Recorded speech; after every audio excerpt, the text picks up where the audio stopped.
अस्सलामुअलैकुम दोस्तों, क्या हाल चला। आपने ओमान से एग्ज़िट जाना है या री इंटर हो रहे हैं, तो कौन से फ़ाइन आपको देना अभी लाजमी है, कौन से फ्यूचर में, या कौन से अगर आप इंटर होते हैं पहले का आपके ऊपर फ़ाइन है तो भी आपको वो देने पड़ेंगे। ठीक है जी। जो सबसे ज़्यादा इश्यूज़ हैं आजकल वो है वाईफाई के बिल लोग ले लेते हैं, बल्कि उनके ऊपर तो बड़ा ज़बरदस्त फ्रॉड भी हो रहा है। एक बंदे को सुबह मैंने रिप्लाई भी किया था, वो कहता जी मुझे जॉब मिल रही, मेरा दोस्त जॉब दिलवा रहा है, लेकिन वो कह रहा है जी कि आपके पास पोस्ट पेड सिम होनी चाहिए। ठीक है, पोस्ट पेड सिम होगी तो जॉब मिलेगी, और बैंक मस्कत में अकाउंट होना चाहिए सब कुछ। वो इतना ज़बरदस्त स्कैम है उस्ताद जी, आपकी सोच है। पोस्ट पेड सिम ली, 2-3 महीने बाद डिवाइस ले ली, मोबाइल फ़ोन। लोगों को पता ही नहीं चलता उनके नाम पे वाईफाई लगी होती है, आपके रूममेट्स आपको कार्रवाई डाल देते हैं।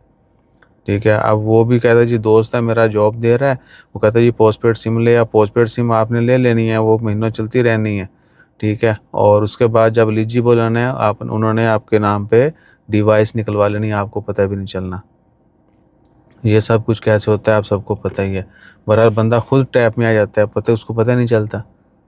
ठीक है, अच्छे अच्छे दोस्त आपके ऊपर जो है ना भारी भारी पत्थर रख के भाग जाते हैं। ठीक है, तो आपने ये काम नहीं करना। और आपके ना, आपने कभी भी अपना आईडी कार्ड जो है कहीं पे भी नहीं देना, किसी दोस्त को नहीं देना, किसी जगह पे यूज़ नहीं करना जिसका आपको पता नहीं है, जिस चीज़ का आपसे लेन देन नहीं है।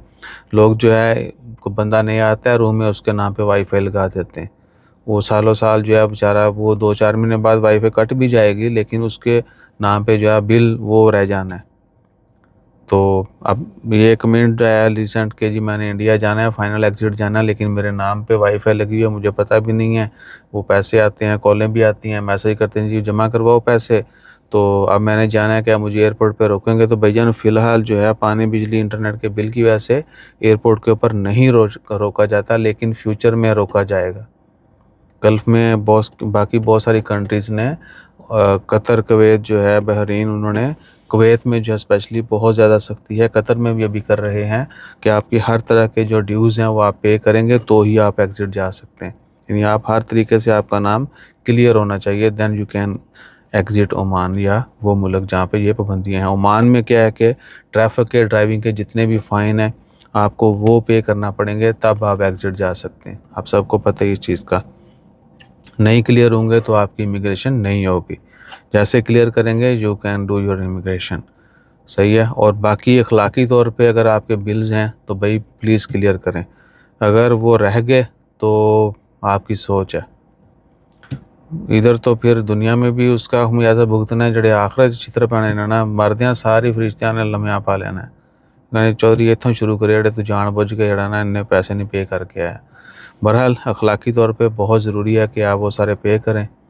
मेरे ख्याल च एक और बिटर ट्रूथ, अगर ये डाटा इन्होंने रिवील कर दिया ना कि अमानटेल के साथ रीडो से फ़ोन किन्ने लोगों ने ले होने तो उन्होंने पैसे नहीं दिते, वाईफाई किन्ने आने, तो साडा नंबर पहला ही आना है। ठीक है, तो फिर कहते वीज़ा रिन्यू नहीं होता, इस वास्ते नहीं होता भाई। आपको पता है कि बांग्लादेशी और पाकिस्तानी को पिछले 1 साल से बड़ी पाबंदी है, मोबाइल फ़ोन नहीं देते इंस्टॉलमेंट पे, इसीलिए लोग लेते हैं खली वली, लभदे रहो बाद में मांगते रहो। या कुछ लोग जो है वो साथ ही ले जाते हैं, फ़ोन लिया, एग्ज़िट चले गए, वापस ही नहीं आए, क्या कर लोगे आप? तो ये सारे कानून जो हैं इम्प्लीमेंट होने फ्यूचर में। आपके तमाम ड्यूज़ जब तक आप क्लियर नहीं करेंगे, आपकी जान नहीं छूटेगी, आप एग्ज़िट नहीं जा सकते। ठीक है ना। हो सकता है कि वो बाकी मज़ीद सख्तियाँ भी करें या जुर्माने रख दें, और वो तेरी खैर जवान ने बम्पर तोड़ ले सीधा ही मार के पार्किंग अच्छी चस नहीं आ गई। हूँ हाथ ना इंज कर रहे हैं। बहरहाल अपना ख्याल रखें, दुआ में याद रखें, और प्लीज़ पे करके जाया करें। ये बहुत ही गैर मुनासिब सी बात है। अपना ख्याल रखिएगा, दुआ में याद रखिएगा। जज़ाकल्लाह, अल्लाह हाफ़िज़।